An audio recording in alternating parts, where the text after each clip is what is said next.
Hello mga kasari, maraming salamat po sa suporta nyo sa part 1 at part 2 ng aking sari-sari store story, kaya sa araw na ito ay itutuloy ko ang aking karanasan bago nag-success ang sari-sari store namin noon, at ngayon ay mini grocery na. Noong araw ng Pasko 2011 ay hindi pa rin ako binayaran ni Paul sa kanyang utang sa akin, kaya medyo nalulungkot kaming mag-asawa noon, pero hindi pa rin kami nawala ng pag-asa baka kasi pagdating ng bagong taon ay magbayad na si Paul sa amin. Lumipas nga ang isang linggo ay New Year na nga at 2012 na, kaya sa araw na iyon ay medyo na-excite kami kaya kahit puyat at may hangover pa ay maaga kami nagbukas ng aming sari-sari store, habang ako ay nag-arrange ng mga soft drinks at alak sa aming munting ref, ay may biglang tumawag sa akin, "Paul, Happy New Year," yan ang banggit niya sa akin, at sa paglingon ko ay si Paul ang dumating kaya nagulat talaga ako at hindi nakasagot agad sa kanya, "Ano tol, gulat na gulat ka, ano, hindi ka ba masaya?"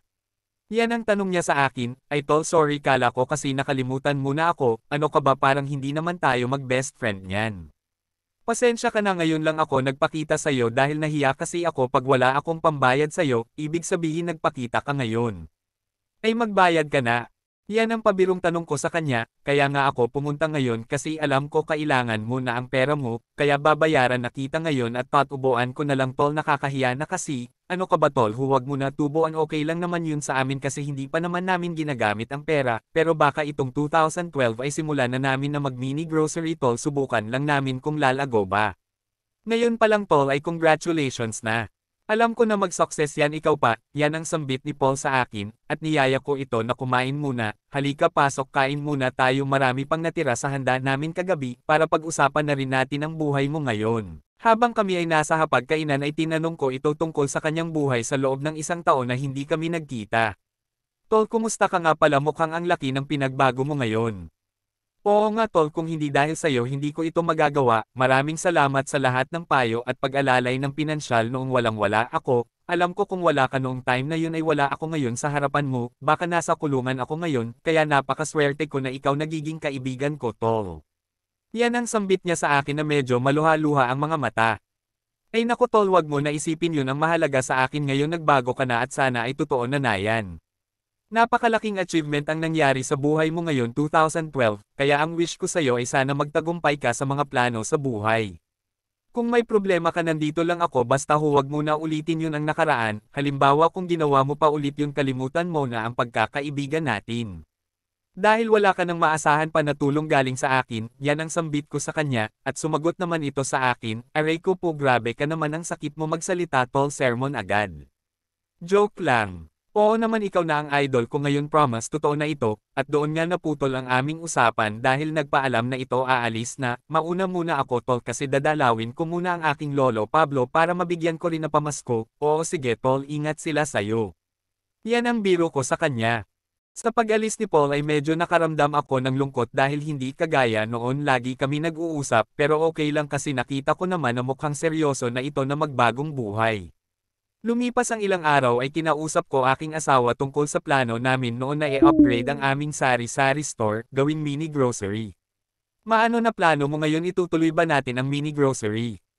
At sumagot naman ito sa akin, "Ang tanong, sapat na ba yung pera na ipon mo?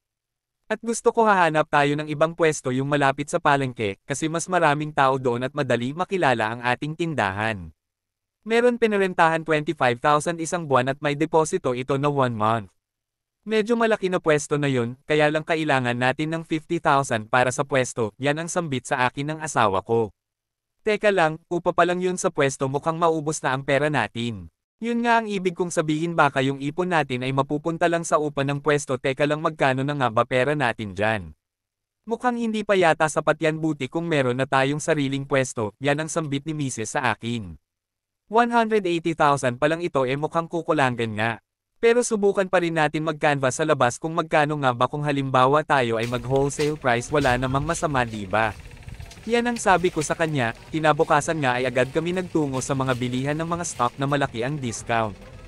At marami na kami napuntahan ng mga malaking bodega, halos pareho ang price nila, at pagkatapos ay pinuntahan namin ang mga supermarket gaya ng Pure Gold, Robinson, Ultra Mega.